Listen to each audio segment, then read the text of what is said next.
আলা ইন্না আউলিয়া আল্লাহি লা খাউফুন আলাইহিম ওয়ালা হুম ইয়াহজানুন। এই আয়াতের ভিতরে আমার আল্লাহ পাক আল্লাহর ওলিদের সম্পর্কে আলোচনা করেছেন। আল্লাযীনা আমানু ওয়া কানু ইয়াত্তাকুন। এই আয়াতের ভিতরে আমার আল্লাহ পাক আল্লাহর ওলিদের সম্পর্কে আলোচনা করেছেন।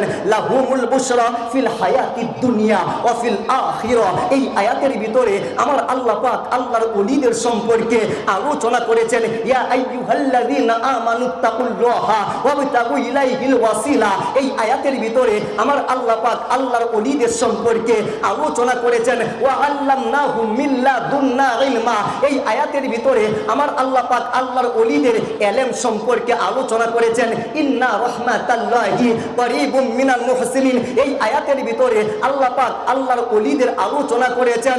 শুনে রাখেন, ফাবিইজ্জাতিকা লাআগুবিয়ান্নাকুম আজমাইনা। এই আয়াতের ভিতরে আমার আল্লাহ পাক আল্লাহর ওলিদের সম্পর্কে আলোচনা করেছেন। ইয়া আইয়াতুহান নাফসুল মুতমাইন্না ইরজিই ইলা রাব্বিকি রাদিয়াতাম মারদিয়া ফাদখুলি ফি ইবাদি ওয়াদখুলি জান্নাতি। এই আয়াতের ভিতরে আমার আল্লাহ পাক আল্লাহর ওলিদের সম্পর্কে আলোচনা করেছেন। ফামা বাকাত আলাইহিমুস সামাউ ওয়াল আরদু।